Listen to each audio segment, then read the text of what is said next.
In my time of reviewing games, I have never in my life been more excited for a review embargo to lift because holy crap, I'm just coming out and saying it.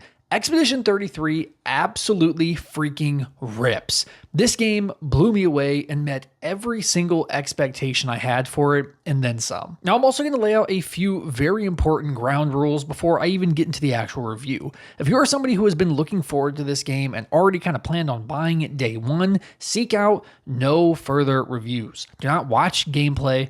Listen to this as maybe like an audio only. I'm going to be using pretty early on gameplay footage, mostly what we kind of seen in the trailers, because for one, I have been asked by the team not to share a few key details for spoiler reasons, of course, and be very mindful of that. This game is so very spoiler heavy for a lot of different reasons, and I think it is extremely important that if you are anticipating this game to not let those surprises get ruined for you. Trust me when I say this game is extremely special and you do not want that robbed from you. I have not played a game in a very long time, maybe since like Ragnarok, where there were actual like story and gameplay moments that were just so spoilery and completely took me off guard and just, oh my god, this game. I promise you are in for such a treat. Also, do not be a prick in the comments sections. Again, just my suggestion, stay out of there. But without further ado, let's get into what is now currently my favorite video game of 2025 so far.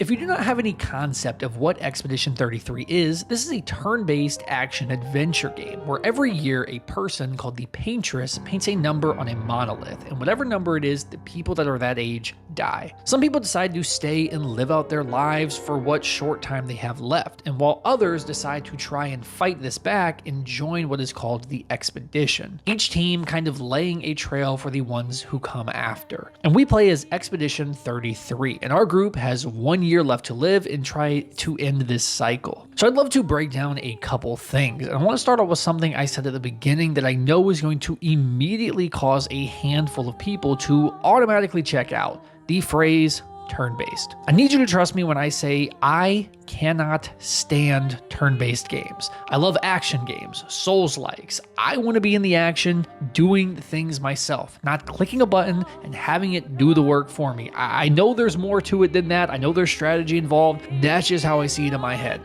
They're just not for me. But this game does what a few others in this genre have done, kind of like Mario and Luigi. It is a reactive turn-based game. So when you do attacks, you actually have to press some buttons in real time in order for it to land or, kind of gain additional damage. But where I found this the most compelling was in the defensive side of things, because you have to actually jump, dodge, parry, perfect parry, and counter all in real time, which means learning enemy attack patterns and when to dodge and when to parry. I found this extremely riveting, as even in basic encounters, I felt like my life was constantly at risk. This was a huge fix for me, as I just usually don't feel that kind of excitement when it comes to turn-based combat. And also a side note, I think I also read somewhere online that this game was originally real-time, then they kind of decided to change it into turn-based. I'm not 100% sure on that, but I could definitely understand how. And while we're on the topic, let's go ahead and cover the rest of the combat before anything else. Like I said,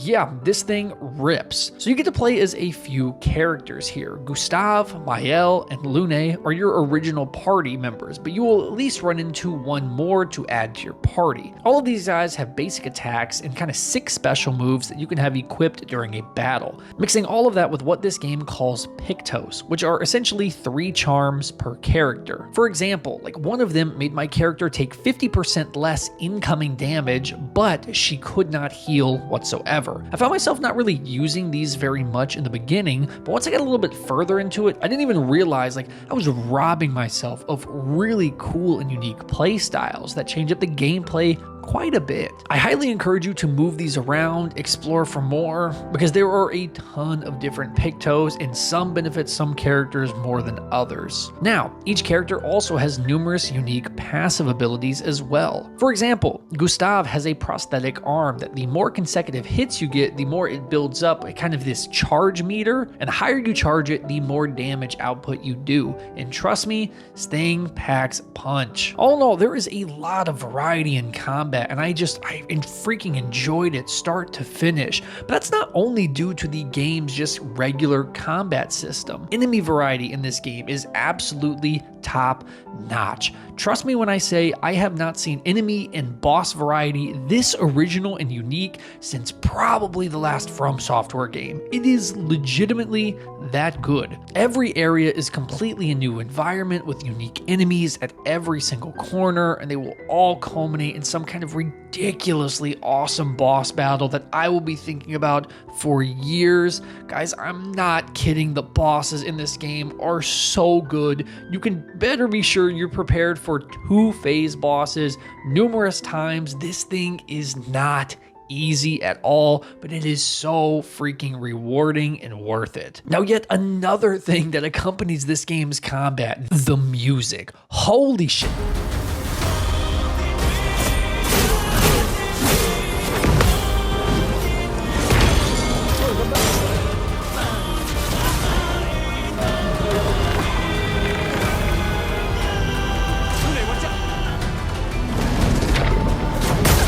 This game's music is a godsend.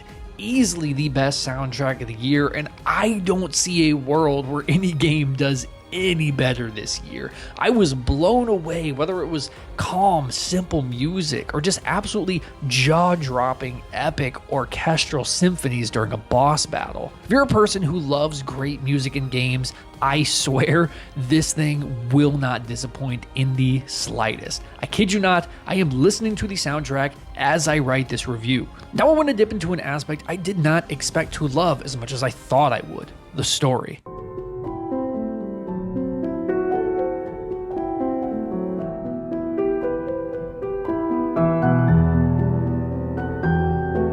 I cannot express how much I fell in love with this game's story and characters. There's just no other way to put it. By the time Act 1 finishes in this game, I personally guarantee you that you will be locked into this game wholeheartedly. I cannot express how good it felt to be this invested in a game's narrative again. I play a lot of video games. I see a lot of different stories, and even ones that I think are good. They don't always kind of have me fully locked in and immersed, but man, this game had me on the edge of my seat numerous times, gave me literal goosebumps over and over again. Now, one of my favorites in the game was Gustav and Mael, almost like a kind of a brother and sister relationship, and I could just really feel the connection between them. So many games have characters talk to one another, and it just can kind of feel so unnatural. It's just not the case here. Characters look and talk like real people, and it just gets you all the more invested in this world. This game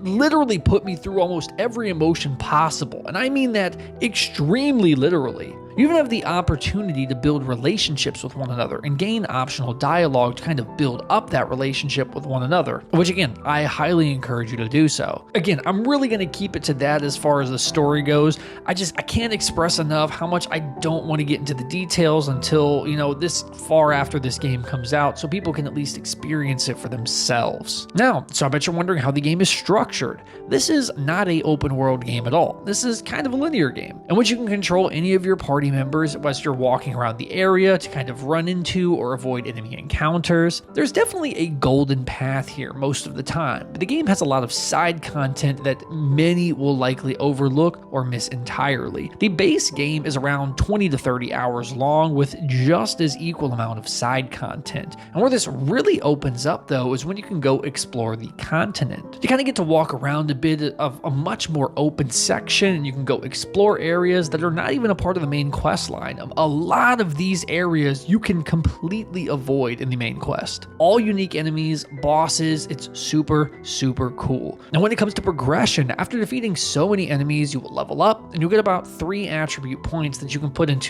things like health, luck, attack, defense. Now I will say, I would not go into this expecting like a full-on, Baldur's Gate 3 RPG elements. You'll just be kind of setting yourself up for failure, and that's just not really what this game is trying to do whatsoever. It wasn't remotely an issue for me, but I figured I would kind of set that expectation. There are some choices to be made in this game, but it is nowhere near that deep. There is an overarching narrative that will play out kind of regardless. There's, I believe, 2 different endings that I know of so far. There definitely could be more. Again, I don't really have a lot of information when I get this early of a review copy. It's more so just in the way that the game can actually be customized when it comes to your actual gameplay. Now, one of the last things I want to get into is just the overall performance, world design, and just, it's everything spectacular. I played this on Steam, and I have an AMD 9070 XT, and I was running at 1440p on high settings, easily hitting somewhere between 175 to 200 FPS consistently. And I was running incredibly well from start to finish.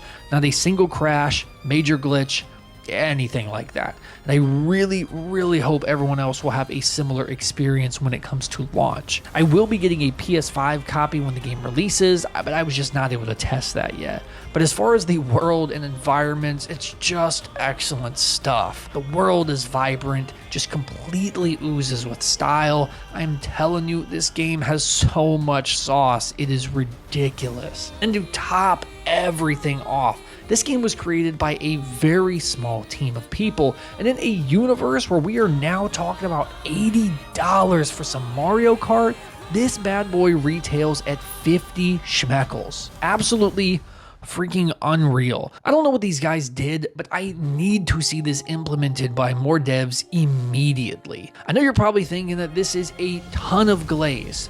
Yeah, and you're completely right. But I think this game is just so special and made by such a talented team who genuinely cares about their craft, and you can just feel it in Expedition 33 from start to finish. This isn't some corporate Ubisoft slop. This is real art with real passion, and I will gladly glaze the heck out of that. Any minor gripes I remotely have with this game, like wishing the facial animations were slightly better, just absolutely tremble in comparison to what this game gets right in the overall package this has to offer. This is an absolute day one buy 100%. But even crazier, this thing is on Game Pass day one. It's insane, but trust me, these devs deserve your time, they deserve your money. I will be thinking about this game for quite some time, and I really, really hope everyone loves this game as much as I did. If this game does not get flooded with superb reviews after the embargo lifts, I'm just gonna quit. Trust me, check it out. The game rocks. I appreciate you guys watching. Let me know if you're planning on picking up Clair Obscur Expedition 33 on launch, and yeah, I'll see you in the next one.